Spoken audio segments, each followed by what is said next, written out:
खेजड़ियाँ, खोखाड़ियाँ, थारो एक एक पान अमोल, जो मैंने मेरे जीवन में आज 1975 से शुरू हुआ और 5.5 लाख पौधे लगाए। वैज्ञानिकों ने ये खोज की है कि यदि एक बच्चा जन्म से लेकर के 60 साल तक 8.5 करोड़ रुपयों की ऑक्सीजन फोकट में ले लेता है।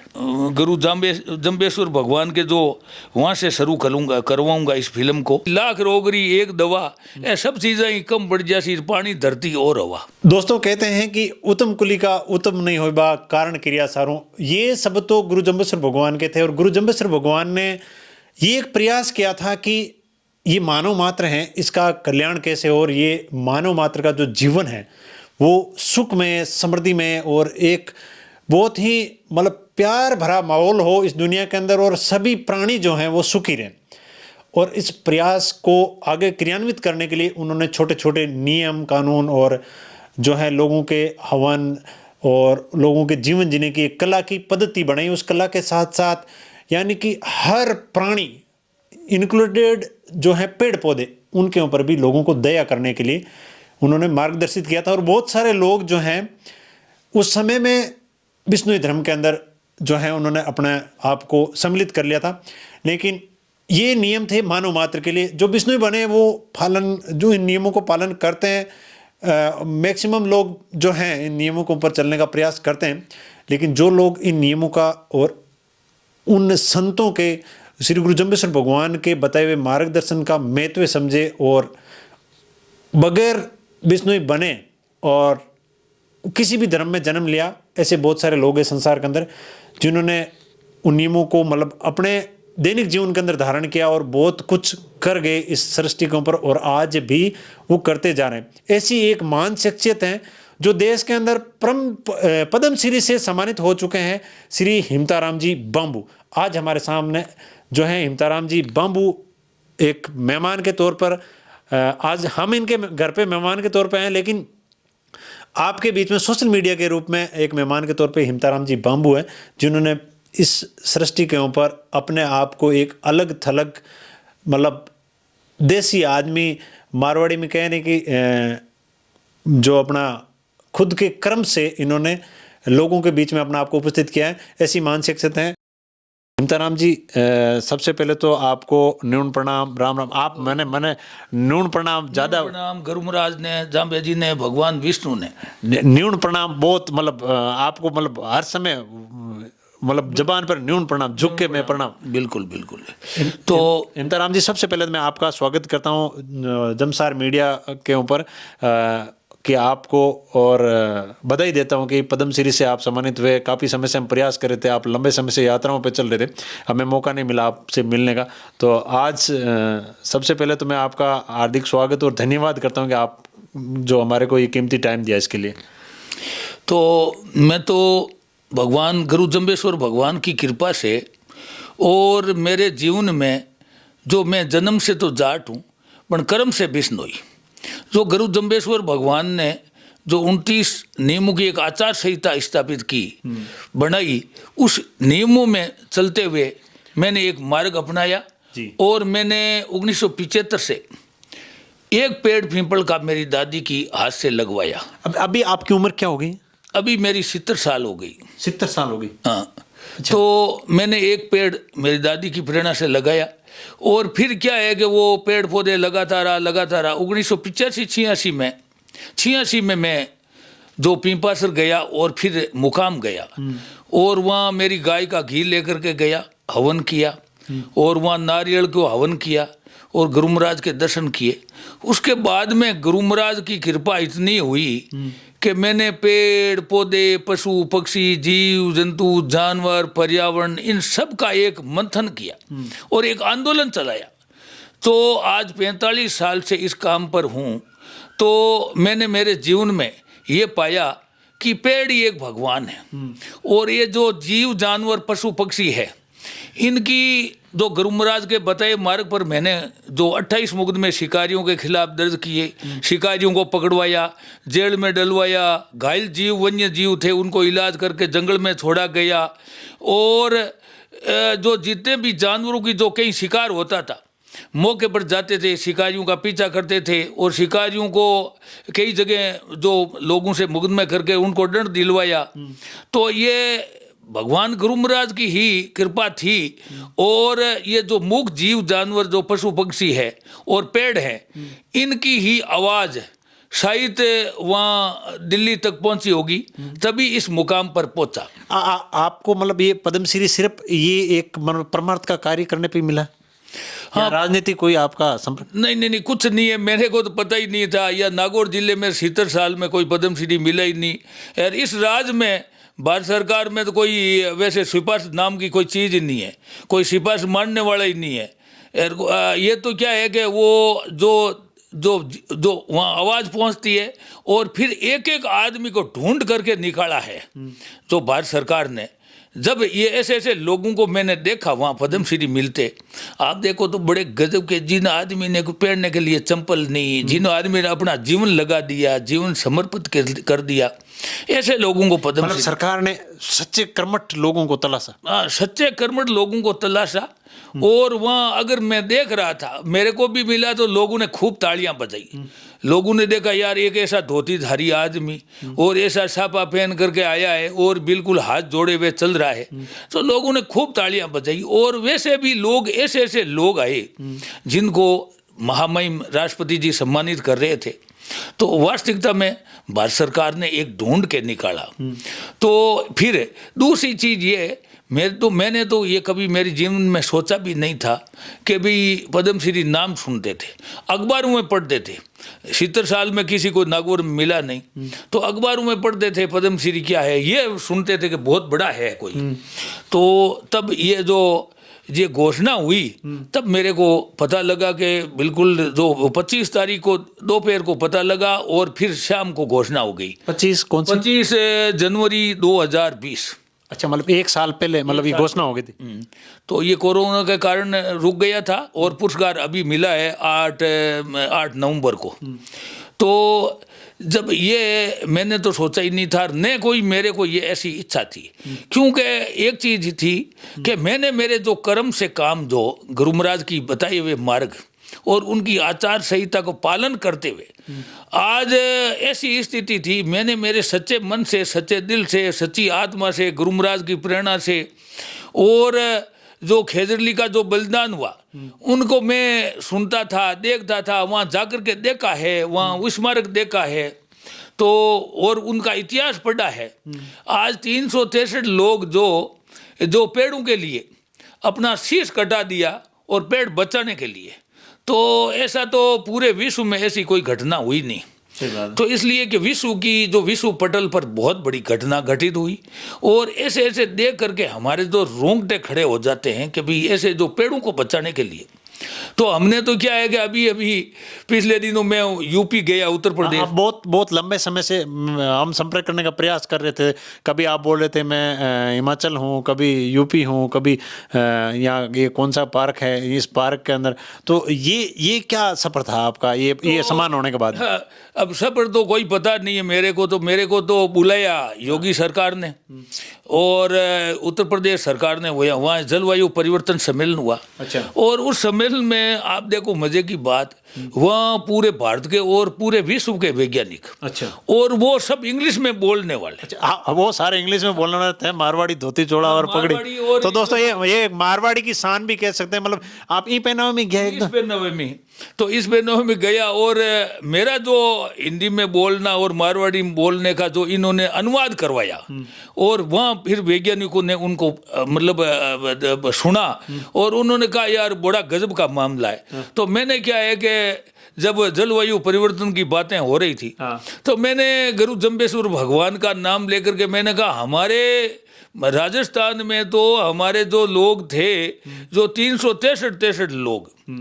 जिन्होंने पेड़ों के लिए अपना बलिदान ही दे दिया था। अच्छा। और हमारे जो एक पुरानी कहावत है, आज 1000 साल पहले तेजाजी महाराज थे, जब वो गायां लाने जा रहे थे, एक सर्प जल रहा था आग में, तो उस जलते सर्प को आग से निकाला के बेचारा जीव है, ये जानवर जल जाएगा, तो उन्होंने जानवरों को बचाया।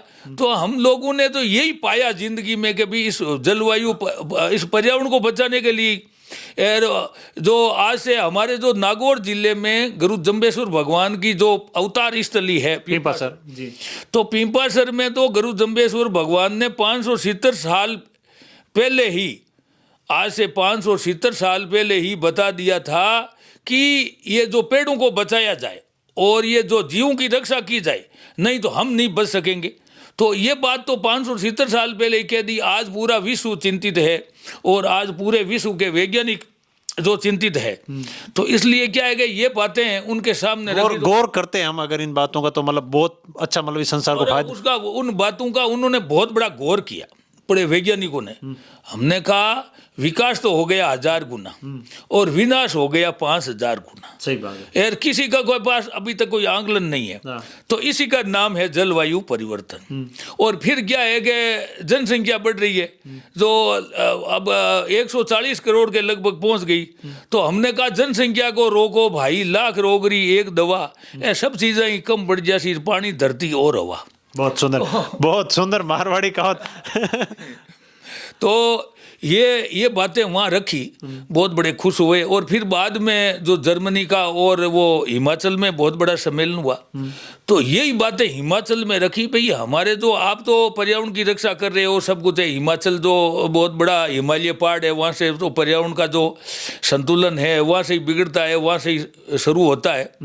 वहाँ पर्यावरण की जो हिमालय रक्षा भी करता है हमारी। तो परंतु जो वहाँ चिपको आंदोलन की बातचीत चली, तो हमने कहा भाई चिपको आंदोलन तो बाद में हुआ है, हमारे चिपको आंदोलन तो आज से 350 वर्ष पहले ही हो गया था। और वहाँ तो वो लोगों को पता लगा वास्तविकता में। तो इसलिए क्या है कि हमारी एक ऐसी पहचान बन गई पूरे भारत में और पूरे विश्व में, और लोग जानने लगे। आज मेरे पास 10,000 से ज़्यादा जो फोन नंबर है लोगों के। अच्छा। और इतना संपर्क हुआ, हमने लोगों को बताया कि हम खुद को सावचेत होना पड़ेगा, सावधान होना पड़ेगा, नहीं तो आने वाला समय बड़ा खतरनाक होगा। और आने वाले समय में आदमी के जो युवा पीढ़ी है उनको लिए, जो मैंने कहा आगे का आपका क्या प्रोग्राम मेरे को बताया, मैंने कहा भाई मैं 1-2 लाख बच्चों को से मिलूंगा और युवा पीढ़ी है उनको जागृत करूंगा। बहुत सुंदर, क्योंकि युवा ही देश का भविष्य है। किसी भी देश का युवा अगर जागृत हो जाए तो वो देश को सक्षम बना सकता है। युवा पीढ़ी के लिए हमने क्या किया कि अब वैज्ञानिकों के आकलन के अनुसार आपको बता दूं कि एक बहुत बड़ी चीज खोज की है लोगों ने, कि एक बच्चा जन्मता है, आदमी खाने के बगैर कुछ दिन जी सकता है, पानी के बगैर कुछ दिन जी सकता है, पर ये जो प्राणवायु ऑक्सीजन है इसके बगैर बिना तो बच्चा कोई 2 मिनट ही जी नहीं सकता। तो ये प्राणवायु ऑक्सीजन मिलती कहाँ से? विकल्प तो एक पेड़ों से ही है। तो अब वैज्ञानिकों ने ये खोज की है कि यदि एक बच्चा जन्म से लेकर के 60 साल तक 8.5 करोड़ रुपयों की ऑक्सीजन फोकट में ले लेता है, अगर खरीदे तो 8.5 लाख खरीदे, तो अगर खरीदना बिल आना शुरू हो जाए, अगर बच्चा जन्मता है और उस पर लागू कर दिया जाए कि भाई ये ऑक्सीजन आपको खरीदनी पड़ेगी, तो ऑक्सीजन का 8.5 करोड़ रुपए का बिल आएगा एक आदमी का 60 साल की उम्र में। हाँ, 60 साल की उम्र में। तो दोस्तों देख सकते हैं किस प्रकार वैज्ञानिकों ने एक आंकड़ा जो है वो बताया है। तो ये मतलब एक इंसान मतलब अपने जीवन के अंदर इतनी ऑक्सीजन मतलब कंज्यूम कर देता है।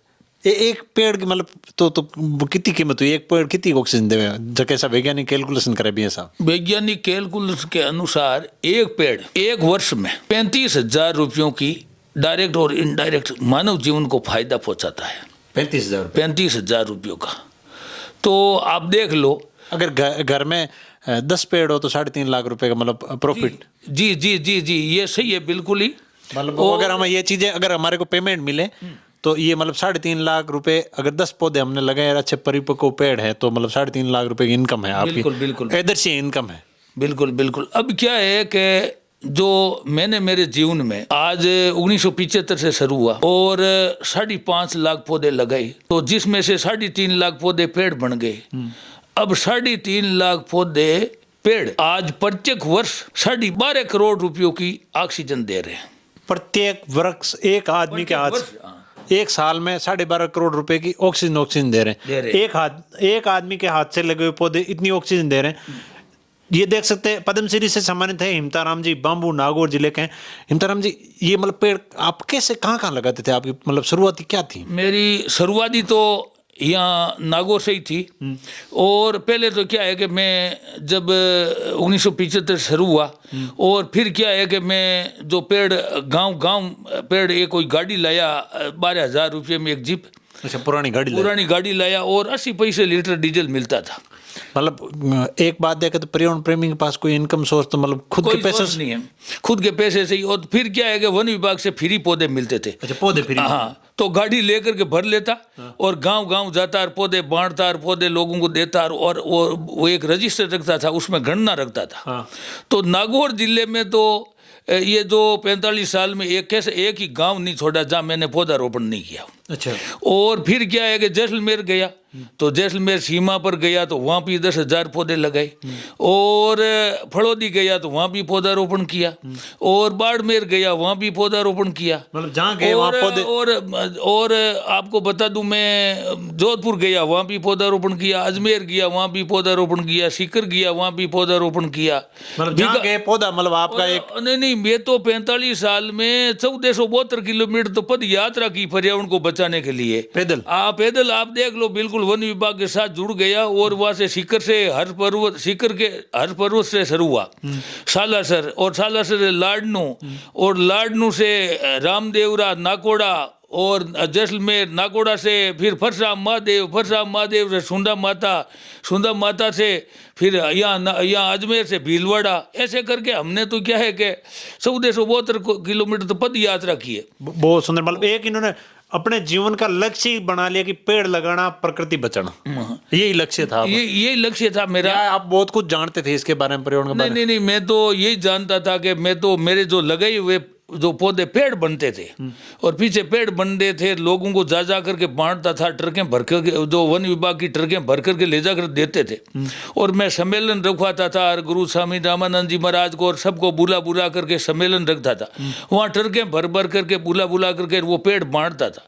जो पेड़ वो बड़े हुए और पौधे बड़े हुए, तो ये देख करके मैंने कहा, एक नहीं, हजार नहीं, 2,000 नहीं, 5,000, 10,000, ऐसे करके गणना रखता गया, पूरा रजिस्टर भरता गया। फिर मैंने एक चीज़ देखा 1999 में, मैंने कहा यार खूब फिर लिए, पूरे राजस्थान भर में जगह जगह घूम लिए, तो अब क्या करें, अब तो कुछ न कुछ और करना पड़ेगा। जब मैंने एक मेरी खुद की निजी ज़मीन खरीदी हरीमा गांव में, और 6 हेक्टर ज़मीन खरीद करके वहाँ एक नलकूप खुदवाया, और वहाँ 8,000 रुपया बीघे में ज़मीन मिली। और फिर क्या है कि वहाँ हर साल 1,000 पौधे लगाना शुरू किया। पानी आ गया खारा, तो फिर मेरे को समस्या पैदा हुई, यार अब क्या करेंगे। परंतु मैं हिम्मत नहीं हारी, और बरसात का पानी इकट्ठा कर लेता था, और कुछ बरसात का पानी डालता था, और कुछ खारा पानी, ऐसे करते करते 11,000 पौधे लगा करके उसको खेत को जंगल बना दिया। अच्छा, पूरे खेत को जंगल बना दिया। और उसके चारों तरफ एक बाड़ बनाई, जिसमें सांप, गोइडा, गोपाड़, नेवड़ा आदि भी रहते हैं। और वही 2-3 मोर थे। जब 99 में ये काम शुरू किया, जब आज 300 से ज़्यादा मोर हैं, हज़ारों की तादाद में पक्षी हैं और हैं। हर रोज़ उसको 20 किलो चुगा डालता हूँ, उसको भोजन कराता हूँ, 300 पानी के कटोरे भरने पड़ते हैं। ये सब काम बिल्कुल लगातार करता रहा तो आज वो एक खेत जंगल बन गया, और आज एक मॉडल बन गया। लोग कोई देखने के लिए आते हैं, तो फिर उनको क्या बताऊँ। अब क्या है कि पूरे राजस्थान भर में तो वो चल नहीं सकते। जगह जगह कई पेनोरमा थे, जब जो पिंपासर में पेनोरमा था तो हमने 350 पौधे लगाए। जब आगे गया तो आदेश नोक में पेनोरमा था, 750 पौधे लगाए, वो भी पेड़ बन गए। तो हमने क्या है कि ये लगन पूरी रखी, और वहाँ उसकी मतलब क्या है कि स्थानीय लोगों से संपर्क किया, और समय समय पर उनको उनको कहता रहा, और उनके जाकर पास करके उसको देखता रहा। और दूसरी एक कोई महावीर इंटरनेशनल संस्था ही नागौर में, उनसे जुड़ गया तो उन्होंने कहा कि हमारे ऐसा आदमी चाहिए पेड़ पौधे लगाने में। क्यों भाई, थोड़ा बहुत खर्चा करो तो हम साथ में जुड़ जाएंगे। तो उन्होंने थोड़ा बहुत खर्चा शुरू किया, तो पंडित जवाहरलाल नेहरू हॉस्पिटल बना 2012 में नागौर में। हाँ, नागौर में। तो इसमें क्या है कि हमने सिर्फ 500 पौधे लगाए, 500 पौधों को पेड़ बने, या फिर धीरे धीरे करते आज 3,000 पौधे पेड़ बन गए एकदम। आप देखो पंडित जवाहरलाल नेहरू हॉस्पिटल और स्टेडियम में, और ये ग्राम उत्थान, और सब जगह देखो हेर के चारों तरफ मेरे ही मेरे पौधे लगाए हुए। आप देखो, मेरे पास पूरी अखबारों की कटिंग है, मेरे कटिंग है आज कम से कम 20,000 तो अखबारों की कटिंग है। नहीं तो क्या आएगा, हर कोई आदमी मानता ही नहीं है कि भाई ये कैसे हो गए, ये किसने लगा दिए। मेरे पास तो पूरा प्रूफ है कि उस समय जब मैंने काम किया तो अखबार में छपी। मतलब अखबार किस सन से आप पेपर की कटिंग संभाल करके? मेरी है जो 90 के बाद में सब कटिंग है मेरे पास। 90 के बाद की? अरे पूरी एक एक बिल्कुल, जब मेरे काम किया ना तो मेरे काम की पूरी रिकॉर्ड है मेरे पास। और आज 25 से ज़्यादा मैगजीनों में लेख छप चुके हैं। तो मैंने कलेक्शन पूरा रखा। मेरे पास फोटो भी मिलेगी आपको 30-40 हज़ार, क्योंकि ऐसा हर आदमी रख नहीं सकता बिल्कुल ही, क्योंकि मेरी तो लगन थी यार। मेरे को तो ये ऐसा था, गुरु महाराज की कृपा थी। आज आप देख लो, 85 से तो हर साल मेले जा रहा हूँ गुरु महाराज के वहाँ, हवन करता हूँ और मुकाम हवन करता हूँ और करता हूँ, पूरे नियम का पालन करता हूँ। जन्म से तो जाट हूँ पर कर्म से विष्णु हूँ। मैंने जो काम किया वो काम बिल्कुल सभी जो जीव है, जानवर है, पशु है, पक्षी है, और भगवान की कृपा हुई तब जाकर के आप देख लो 500 से ज़्यादा तो मेरे को पुरस्कार मिल चुके हैं। अब 500 से ज़्यादा पुरस्कार मिल चुके। पुरस्कारों की डांग लगी हुई है, कमरा तो भर दिया फिर रख दिए, अब क्या करें पुरस्कारों का। तो ऐसे पुरस्कारों के पैसे मिले मेरे को 5-7 लाख रुपये, वो भी मैंने तो इस काम में लगा दिए बिल्कुल ही। हर साल अब 5 आपको देख लो 20 किलो चूगा डालता हूँ तो 5-6 कुंटल तो चूगा चाहिए। पर एक चीज़ है, मेरे बच्चे को ऐसा धंधा मिला भगवान की कृपा से, तो वो हर साल, अबे तो क्या हर महीने मेरे को 3-4 कुंटल चूगा दे देता है, और कुछ चूगा इकट्ठा कर लेता हूँ, और कुछ मेरी खेती से मिल जाता है। अब तो मेरे को सुविधा, पहले बहुत कठिन था मामला। तो ये जो जीव है, जानवर है, अब रेंगने वाले जीव भी बेचारे 5-7 काले नाग भी हैं, वो भी घूम करके आ जाते हैं। जीव सबका है। भगवान ने क्या है कि जीवों की रक्षा करने के लिए तो गुरु महाराज ने आचार संहिता बनाई थी, उसमें ये नियम डाला था कि भी जीवों को बचाया जाए। ये जीव है जब सब संतुलन है इस जीवों का। अब आप देख लो कि पिछले दिनों अभी मेरा जो बार दौरा हुआ शुरू, तो आप देखो मैं अभी जयपुर गया, जयपुर से रणथंभौर गया, रणथंभौर से फिर क्या है कि वहाँ पौधारोपण किया, पुलिस लाइन में 500 पौधे लगाए, फिर वहाँ से टोंक गया, टोंक पौधारोपण किया, फिर अजमेर गया, पौधारोपण किया, और हिमाचल में बहुत बड़ा कार्यक्रम था। 3 दिन तक वहाँ मुख्यमंत्री से सबसे मिला था बिल्कुल। आपने कभी सोचा था जब ये शुरू किया था कि मेरा ऐसे? नहीं, मैंने तो कभी ऐसा तो नहीं सोचा था, परंतु अब देखो ये कोई भगवान की कुदरत है यार। मैं आज 70 साल का हो गया, इतना मनोबल बढ़ रहा है बिल्कुल ही कि भी हमें तो लाखों बच्चों से मिलना है और पूरे राजस्थान में लहर जगानी है बिल्कुल। जब यूपी में गया, योगी जी ने कहा हमारे यहाँ रहो, गोरखपुर चलो और आप तो ये काम करो। मैंने कहा नहीं, हमारे तो नागौर में करेंगे, राजस्थान में ही करेंगे और कभी देखेंगे। तो ऐसे क्या है कि ये जो भगवान की कृपा ही है, परमात्मा की, आदमी के पास तो कुछ नहीं है। हवाई जहाज में चढ़ने का मौका? और हवाई जहाज में तो खूब वो खर्चा तो उनका ही है सब। 2 लाख 1.5 लाख रुपये तो खर्च हुए उत्तर प्रदेश सरकार के, और 2,12,000 रुपये खर्च हुए हिमाचल सरकार के। वो हमारे पर खर्च हुए तो हुए, पर सरकार खर्च कर रही है यार। 22 मिनट का स्पीच ही हिमाचल में था और 22 मिनट का स्पीच मेरा वहाँ उत्तर प्रदेश में था, मतलब सम्मेलन में। हाँ, सम्मेलन। दोस्तों, मंत्रियों को और बड़े बड़े नेताओं को स्पीच का टाइम नहीं मिलता। कहीं ना कहीं आप पर्यावरण के लिए काम करते हो तो आपको जिंदगी के अंदर जो है मौका मिलता है बहुत कुछ जनता के बीच में खुलकर अपनी बात को रखने का, और जगह मतलब सम्मान है और पर्यावरण के प्रति आप काम कर रहे हो। वो आप वाली एक कहावत है कि जंगल में मोर देखा नाचा किसने देखा। तो ये सब कुछ संभाल के रखना पड़ता। कोई छोटा सा मार्गदर्शन कि भाई आप जो पर्यावरण के लिए काम कर रहे हो, जो पर्यावरण के लिए लोग काम कर रहे हैं, उनके लिए सुझाव कि कोई व्यक्ति भाई सम्मान मिले, उसको प्रोत्साहन मिले, इसके लिए कोई आपका सुझाव? तो मेरा सुझाव ये है कि मेरा तो हमारे पूरे राजस्थान में और पूरे भारत में सभी जो मानव जीवन के लिए ये बहुत अति आवश्यक है कि इस जीव है, जंगल है, जल है। हम 7 जय पर काम करते हैं। 8वां जय है वो जम्बेश्वर भगवान का है। सबसे पहले जल है, जल है तो जंगल है, जंगल है तो जीव है, और जीव है तो जमीन है, जमीन है तो जैविक है, और जैविक है तो जलवायु है, और जलवायु है तो जनसंख्या है, और 8वां जय गुरु जम्बेश्वर भगवान का है। हम 8 जय पर काम करते हैं गुरु जम्बेश्वर भगवान की प्रेरणा से। मैं सभी जो वन्य जीव प्रेमी हैं, सभी हमारे जो सभी 36 कौम के लोगों से मैं तो ये कहता हूँ, पर्यावरण और वन्य जीवों की रक्षा कोई जात पात नहीं। तो पर्यावरण के लिए, पर्यावरण की रक्षा तो कोई कर सकता है, क्योंकि सबको ऑक्सीजन चाहिए। ठीक है, हाँ, गुरु महाराज के जो चेले थे और गुरु महाराज ने जो बताई मार्ग, उनको तो करना है ही, उनको तो मार्ग ही बता दिया। पर दूसरे लोग भी इसमें अगर करते हैं तो इससे बड़ा तो और कोई पुण्य है ही नहीं। तो मैं तो कहूँ 36 कौम के लोग इसमें जुड़ जाए, और जो इस जल है, जंगल है, जमीन है, जीव है, जलवायु है, जैविक है, ये सबको बचाएंगे तभी तो हम बच सकेंगे, नहीं तो कोई बच ही नहीं सकेगा। और दूसरी चीज़ क्या है कि मैं जो मेरे को ये जो पद्मश्री मिला है, ये एक रास्ता खुल गया।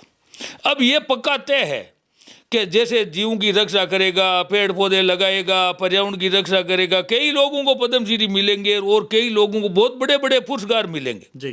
जो हमारी बेटियां है पूजा, उनको अभी एक पुरस्कार आज ही मिला है, और एक वो अनिल विष्णु हनुमानगढ़ में उनको भी मिला है, एक वो पीराराम को भी मिला। ये तो क्या है कि जीवों की रक्षा से जो पर्यावरण प्रेमियों को सम्मान मिलना शुरुआत मिलना चाहिए, क्योंकि पर्यावरण प्रेमी है जो बेचारे, देखो एक चीज है, जो निस्वार्थ भाव से काम करते हैं, जो मूक जीव है, जंगल में कुलाचे भरते हैं, जंगल में विचरण करते हैं, खुले में विचरण करते हैं, उन पर दया करनी चाहिए। उनकी अगर रक्षा करेगा तो उनको तो क्या है, देश की रक्षा करो और वो रक्षा करो। सही बात है। कई लोग तो शहीद हो गए इस नागौर की धरती पर, 5 आदमी शहीद हो गए वन्य जीवों की रक्षा करते करते। तो उनको तो भाई जो जीवों की रक्षा करते हैं, पर्यावरण की रक्षा करते हैं, पेड़ पौधे लगाए, उनको सबका सम्मान होना चाहिए। नागौर की धरती पे 5 हो गए, जोधपुर पे 363, और भी बहुत सारे जैसे वो बहुत पेड़ों के लिए हो गए, और हो गए नहीं, जोधपुर की धरती पर ही हो गए। राजस्थान का एक मतलब इतिहास रहा लंबा के भी जो वन्य जीवों के लिए शहीद हो गए, पेड़ों के लिए शहीद हो गए, ये राजस्थान में एक बहुत बड़ी चीज़ है। यार बहुत हमारी जो संस्कृति है, जो हमारे जो संत है, महापुरुष है, उन्होंने भी ये रास्ता दिखाया है कि भाई इस जो जीव है, जानवर, इसकी सेवा करने से बहुत बड़ा पुण्य मिलता है। तो इसलिए क्या है कि हम सब से मैं तो ये प्रार्थना करता हूँ कि सबको जो ये जीवों की रक्षा करे, पेड़ पौधे लगाए। अब लोग जो पेड़ काटते हैं, मेरे को कहते हैं उन पेड़ काट लिया, उस आदमी ने पेड़ काट लिया। मैंने कहा भाई इसको पेड़ का पता ही नहीं है, उसको पता नहीं है एक पेड़ की कीमत क्या है। एक पेड़ की 35,000 रुपये की कीमत, एक साल में वो पेड़ देता है, 35,000 रुपये का ऑक्सीजन देता है। सही बात। उनको कीमत का पता नहीं है। वो मूर्ख हैं जिन्होंने सोने की मुर्गी पाली, और वो सोने का अंडा देने वाली मुर्गी पाल रखी थी, और बोला एक ही दिन में धन पूरा अर्जित कर ले मुर्गी से। और अब तो एक बात तो आपको बताऊं कि यार अब लोग ये सोचते नहीं है कि आदमी की जिंदगी कितनी है, पेड़ की जिंदगी कितनी है। मैं उनसे आकलन करता हूं। एक आदमी की जिंदगी तो है 70 साल, 80 साल, 90 साल, 100 तो कोई बिरला ही पहुंचता है, और घनघराक थक गया और बीते ही ठिकाना लाग जाए। और पेड़ की जिंदगी आप देख लो, एक खेजड़ी का पेड़ है 500 साल, एक नीम का पेड़ है 500 साल, एक पीपल का पेड़ है 700 साल, और एक वट वर्ष है जो बड़ा कर दिया एक ही पेड़ तो 1000 साल। अब आदमी चला जाता है 10 जनरेशन। हाँ, तो अब मैं ये कहता हूँ कि लोग जो नाटक करते हैं, जो कि जन्मदिन है, केक काट रहे हैं, ये कर लें, ये उस दिन मत करो। मैं तो कहता हूँ उस दिन एक पेड़ लगा लो। जो बच्चा जन्मदिन हुआ उसके दिन एक पेड़ लगाओ, हर साल एक पेड़ लगाओ। 70 साल तक 70 पेड़ तो लगा के जाएगा। नहीं तो क्या है, वो फोकट की ऑक्सीजन ले रहा है, 8.5 करोड़ रुपए की ऑक्सीजन ले रहा है, 80 साल जी गया तो कोई 12 करोड़ रुपए की ऑक्सीजन खा जाएगा फोकट में। यार एक पेड़ ही लगा नहीं रहा तो वो तो अपराध कर रहा है उल्टा। सही बात। तो इसलिए क्या है, मेरा मानना है कि एक पेड़ जन्मता है, एक पेड़, दूसरी साल एक दूसरा पेड़, ये पेड़ लगाने शुरू कर दो, पौधे लगा करके उनको पेड़ बनाओ। पौधा लगा तो दिया, पौधे लगाते भी लोग बहुत है, पर लगाते हैं तो पौधों को पेड़ बनाना जरूरी है। तो इसलिए क्या है कि ये जो पेड़ बनाएंगे जन्मदिन पर, और जो पुण्यतिथि आती है, लोग सत्संगें कराते हैं, खर्चा करते हैं, खाना खाते हैं, भोजन करते हैं, तो मैं कहता हूँ भाई उस पुण्यतिथि पर उसके पेड़ लगाओ। एक पेड़, एक पुण्यतिथि, 12 पुण्यतिथि मनाते हो, या पिताजी की 20 पुण्यतिथि, 20 पेड़ लगा करके उनको बड़े करो। सही बात है। तो ये जो है लोगों की सोच, आखिर में मानना पड़ेगा। नहीं मानेंगे तो आगे आने वाले समय में मानव जीवन को बहुत बड़ा गंभीर संकट आएगा। मतलब ये प्रकृति मना देगी अगर हम नहीं मना देगी। क्या है कि जो लोगों को पता नहीं है कि लोगों को के अगर नाक और मुंह बंद करके आदमी 2 मिनट 1 मिनट तक रोके, सांस रोक करके पता कर लें कि ऑक्सीजन क्या चीज़ होती है। सही बात है। तो ऑक्सीजन पेड़ों से मिलती है, और पेड़ काट रहा है तो ऑक्सीजन अगर 2 मिनट ही नहीं मिली तो खात्मा हो जाएगा। तो इसलिए क्या है कि उसको पता नहीं है कि पेड़ की कीमत क्या है। ये पेड़ है हमारे फेफड़े हैं, हमारे जो फेफड़े हैं, फेफड़ों में जो ऑक्सीजन जा रही है ये पेड़ों से ही मिल रही है। एक ही विकल्प है। अब समुद्र में जितने भी जीव है ऑक्सीजन बनाने वाले, वो भी क्या है कि प्लास्टिक है और कई तरह के वो जा रहे हैं, उसमें क्या है केमिकल जा रहा है समुद्र में नदियों के मार्फत, तो वहाँ भी जीव खत्म हो रहे हैं। तो स्थिति यही तो क्या है कि ये जो महामारी आई है, कोरोना महामारी आई है, लोगों को डरा रहे हैं और डरा रहे हैं, कभी कभी कुछ न कुछ उथल पुथल होगा। और जो हमने हिमाचल गए तो वहाँ क्या है, बड़े बड़े जो 21 किलोमीटर तक ग्लेशियर थे वो पिघल गए, वो समुद्र में जा रहे हैं। अगर आने वाले 2040 तक नहीं चाहते तो वो समुद्र के पास जो रहने वाले जितने भी शहर बसे हुए पानी के नीचे आ जाएंगे। ये स्थिति क्यों कि वो संतुलन बिगड़ेगा। अब क्या है कि कितना ये बर्फ पड़ रही है, कितना हो रहा है, कितना हो रहा है, ये जो सब हो रहा है ना, प्रकृति का प्रकोप है। तो आप ये प्रकृति का जो इसको मतलब सिर्फ पेड़ से ही बचाया जा सकता है आपके कहने वाला? मेरा ये जो जितने भी जीव हैं धरती पर, जल जंगल जमीन और जीव, जल जंगल जीव, इनका संतुलन रहेगा तो इनका संतुलन, जल जंगल, जल नहीं है तो जंगल नहीं है, जंगल नहीं है तो जल नहीं है। जल भी एक एक बूंद के लिए लड़ना पड़ेगा। आने वाले समय में आपको अगर 1 लीटर पानी मिलेगा, आप क्या करोगे? नहाओगे, पियोगे और करोगे, क्या करोगे? पानी की बूंद बूंद के लिए लड़ना पड़ेगा। ये स्थिति हो सकती है, तयशुदा बात है। अगर हम नहीं चाहते 2040 तक विकट घटना स्थिति हो सकती है। 56 डिग्री तक तापमान बढ़ जाएगा, शादी काम रात को होंगे, बाजार रात को खुलेंगे, पेड़ों की पत्तियां जलने लगेगी और जगह जगह आग लगनी शुरू हो जाएगी। ये स्थिति हो सकती है अगर हम नहीं चाहते तो इसलिए क्या है कि मामला बड़ा है। तो इसलिए क्या है कि जो भगवान ने तो 570 साल पहले ही बता दिया था, अब पूरे विश्व के वैज्ञानिक चिंतित हैं आज इस पर्यावरण को, इस जलवायु परिवर्तन को रोकने के लिए और इस पर्यावरण को बचाने के लिए। अब आपको एक छोटा सा बता दूं कि एक कागज का टुकड़ा है, उसको कोई बचा रहा है तो वही पर्यावरण को बचा रहा है। अगर प्लास्टिक की थैली को वो एक ठोड़ रोक रहा है और इकट्ठी कर रहा है, वो भी पर्यावरण बचा रहा है। तो पर्यावरण की परिभाषा बहुत बड़ी लंबी चौड़ी है, बिल्कुल ही। हर जीव की रक्षा कर रहा है, वो भी पर्यावरण बचा रहा है। हर एक एक कड़ी को बचा रहा है। तो इसलिए क्या है कि पर्यावरण का बहुत साफ सफाई कर रहा है, वो भी पर्यावरण को बचा रहा है। पेड़ों की चिड़िया को चुगा डाल रहा है, वो भी पर्यावरण को बचा रहा है। चिड़िया को पानी डाल रहा है, वो भी पर्यावरण को बचा रहा है। अभी आप शहर में रहते हो? अभी शहर में रहता हूँ। और मेरे यहाँ शहर में फिर पर्यावरण का आपके आसपास कैसे क्या? मेरे आसपास तो मेरे खुद के घर के पीछे 3 बहुत बड़े बड़े पेड़ लगे हुए। यहाँ पे? हाँ, यहाँ तो यहाँ आप देख लो कि यहाँ उस, अच्छा, ये पीछे पेड़? हाँ, ये पेड़ है, इसमें रात को 500 चिड़िया बैठती है। अच्छा, यहाँ पे? और ये बड़ी आवाज़ लगाती है और मेरे घरवाली कहती है ये मेरे सब नींबू वींबू खा गया। मैंने कहा भाई ये तो नींबू भी इनके ही हैं, आप मत चिंता करो कि यार ची करे ना, आप आवाज़ लगावे। तो इससे 500 चिड़ियों का बसेरा तो 3 पेड़ों पर है। मनोरंजन मतलब फ्री का म्यूजिक। हाँ, तो अब देख लो 500 जितने भी जीव जानवर, उनको बेचारों को रहने के लिए जगह तो चाहिए। तो अब क्या है कि आदमी ने धरती पर जगह नहीं छोड़ी और फिर और भी पेड़ों पर जगह नहीं छोड़ी, पेड़ नहीं छोड़े, जंगल नहीं छोड़े। अब आकाश में भी वो पतंगे उड़ा रहे हैं, उनको बेचारों को सब विचरण नहीं करने दे रहे हैं। तो हमने कहा भैया कुछ न कुछ इन बेचारों को रहने दो, इनको नहीं रहने दोगे तो ये आपको नहीं रहने देंगे। ये तयशुदा बात है। तो इसलिए क्या है कि इस जानवरों के साथ अत्याचार होगा तो ये मानव मात्र के लिए खतरे की घंटी बजेगी। बहुत। अभी पर्यावरण संरक्षण के लिए आप मतलब बहुत कुछ आपको, आपके जो आपने मेहनत की इतने वर्षों से, परमपिता परमात्मा की कृपा से पद्मश्री अवार्ड, एक देसी आदमी। पढ़ाई लिखी कितनी की आप? पढ़ाई तो मैंने तो 5वीं तक की। पाँचवीं 6ठी पास करके फिर क्या है कि मेरे पिताजी 40 गायें रखते थे घर में। तो पिताजी ने कहा भैया ये तो पढ़ाई छोड़ो, इसमें कुछ नहीं है, 40 गायों को चराओ। जब मैंने 40 गायों को चराना शुरू किया तो हमारे घर में क्या है कि वो कम से कम 20 किलो दूध होता था। घी दूध की नदियाँ बहती थी और हम घी दूध दही खूब खाते थे। तो इतने मजबूत लोग रहते थे, 1-1 कुंटल की 2-2 कुंटल की बोरी अपने आप उठा लेते थे। आज क्या है कि स्थिति इतनी खराब हो गई है इस पर्यावरण संतुलन के कारण है कि हमारा जवान है जो सीमा पर, मेरे को तो ये चिंता हो रही है कि सीमा पर रक्षा कौन करेगा, क्योंकि वो तो पहले खान पान तगड़ा था।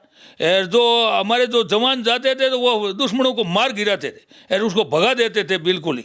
आज स्थिति क्या है कि जवान अपने आप ही बीमार पड़ के ख़त्म हो रहे हैं। इसका कारण क्या है कि जो कीटनाशक है, जहर है और है, जैविक तो चीज़ तो ख़त्म हो गई, और जो पहले जैविक चीज़ मिलती थी वो तो मिलती नहीं है। अब क्या है, चारों तरफ क्या है कि फसलों में जहर छिड़का रहा है, सब्जियों में जहर छिड़क रहे हैं। इससे क्या है कि जो प्रदूषण फैल रहा है, इस प्रदूषण के कारण हमारे जो हर घर में गाय होनी चाहिए, गाय आज है नहीं। गुरु जम्बेश्वर भगवान ने जब गायें चराई थी उस समय सभी कई भगवान महापुरुषों ने गायें चराई थी।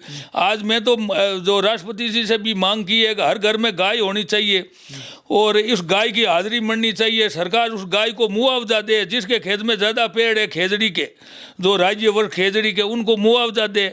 मैं तो ये मांग कर रहा हूँ भारत सरकार के भी, जो हर घर में गाय है, ये गाय रखता है और घी दूध खाता है और बच्चों को मजबूत करता है, वो तो देश की रक्षा करेगा। और जो मिर्चा खा करके और ये कीटनाशक खा करके वो रक्षा कैसे करेगा? हमारा देश तो खोखला हो रहा है, बड़ा कमज़ोर हो रहा है। इसलिए मेरे को तो बड़ी चिंता हो रही है कि भाई ये जो गाय नहीं बचेगी तो फिर पर्यावरण कैसे बचेगा? और गाय का जो घी होगा उसमें हवन होता है तो उसमें पूरे कई तरह का वातावरण वायरस खत्म होते हैं। और गाय की जो सांस निकलती है, वो गैस निकलती है, जो ऑक्सीजन निकलती है, कार्बन डाइऑक्साइड निकलती है, उससे कई तरह के वायरस खत्म होते हैं।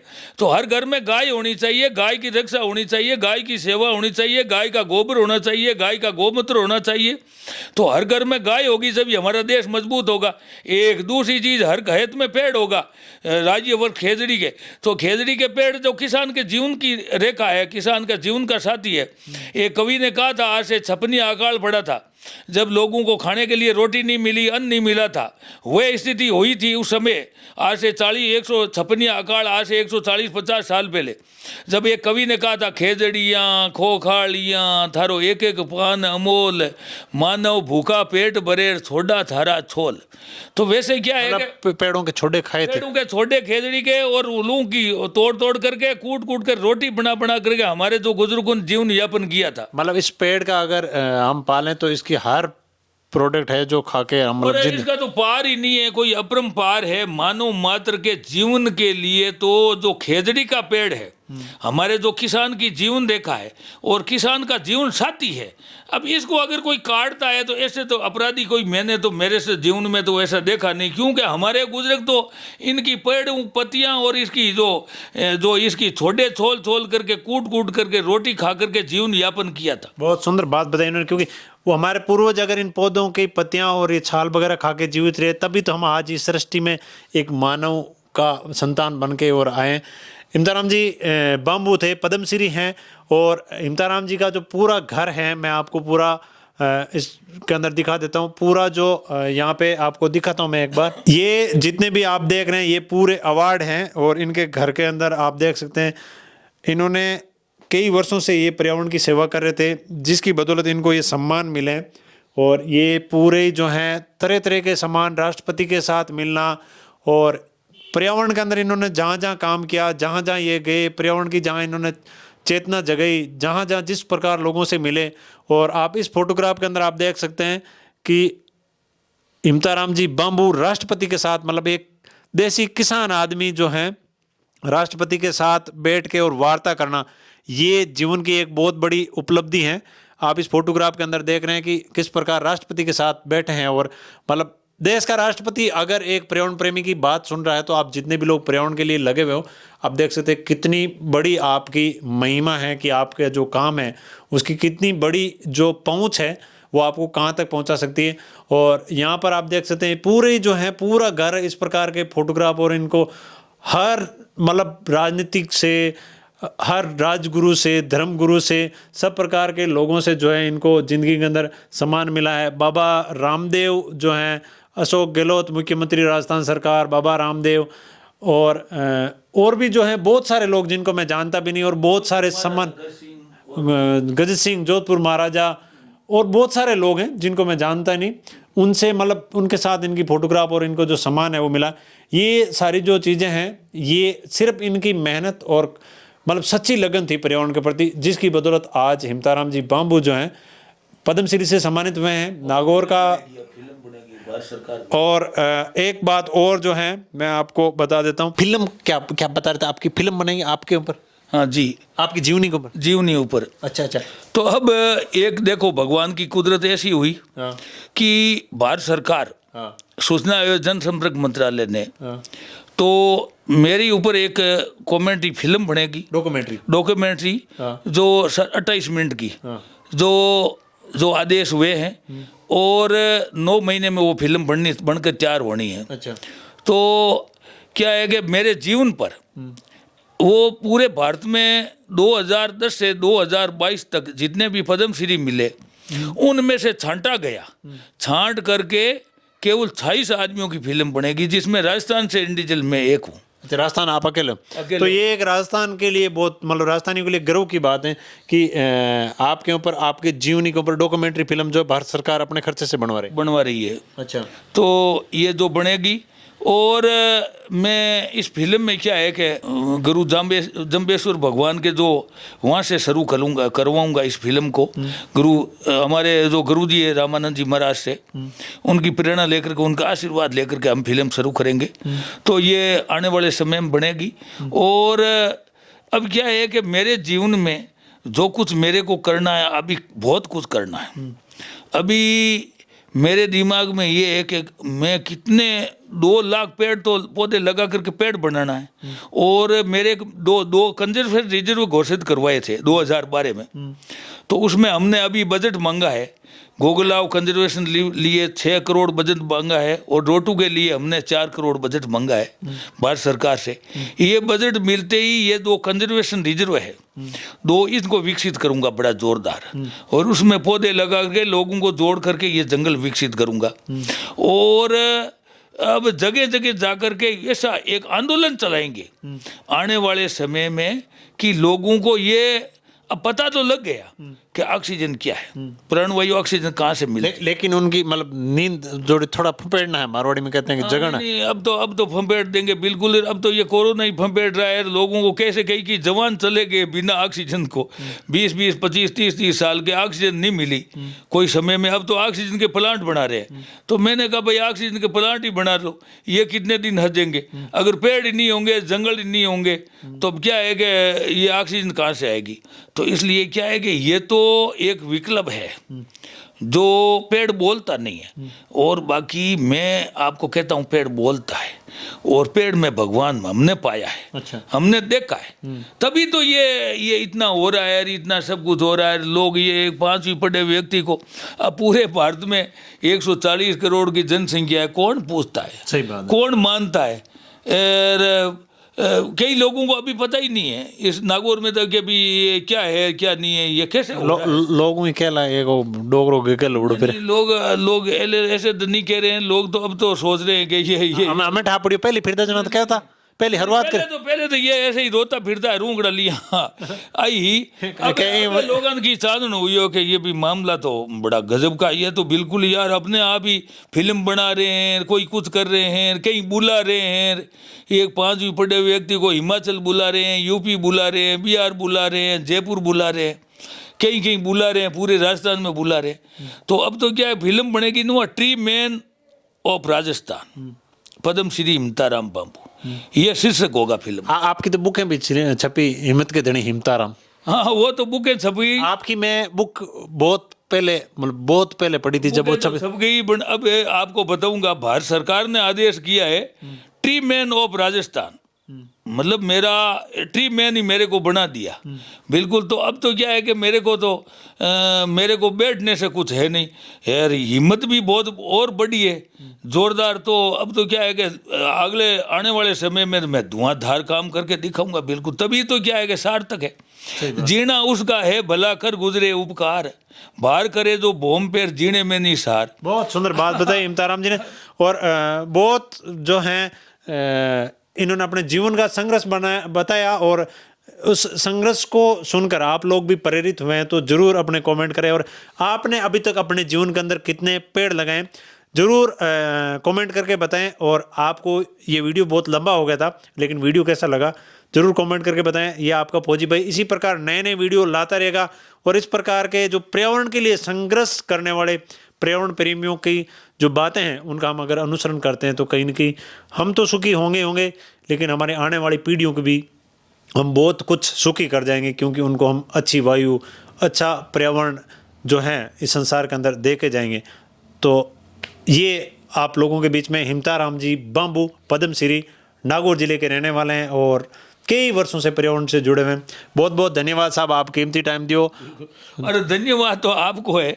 आपने क्या है कि जंगल में मोर नाचा देखा किसने, तो आप जो हमारी आवाज़ बन करके और आगे जो ये जो पूरे यूट्यूब पर पूरे विश्व में फैला रहे हो, तो इससे बड़ा तो और क्या होगा। इतने कि कुछ न कुछ लोग जुड़ेंगे, चाहे भले ही कुछ भी, अगर जे 5,000 लोग जुड़ गए तो 10,000 जुड़ेंगे, 10,000 जुड़ गए तो 50,000 जुड़ेंगे, लाख जुड़ेंगे, 5 लाख जुड़ेंगे, करोड़ भी जोड़ सकते हैं। सही बात। तो इसलिए जो आपका काम है, मैं तो धन्यवाद आपको देता हूँ। हमारा तो जीवन में ये हमने समर्पित कर दिया, हम तो करते ही करते रहेंगे। 70 साल की एज हो गई, आगे अब कितनी है भगवान जाने, बट आपको भगवान लंबी उम्र दे कि आप 100 साल तक ये प्रचार प्रसार करते रहे और आगे बढ़ते रहे, ऊंचाइयां छूते रहे। और जय बोलो गुरु जम्बेश्वर भगवान की जय। बहुत बहुत धन्यवाद साहब, बहुत बहुत धन्यवाद।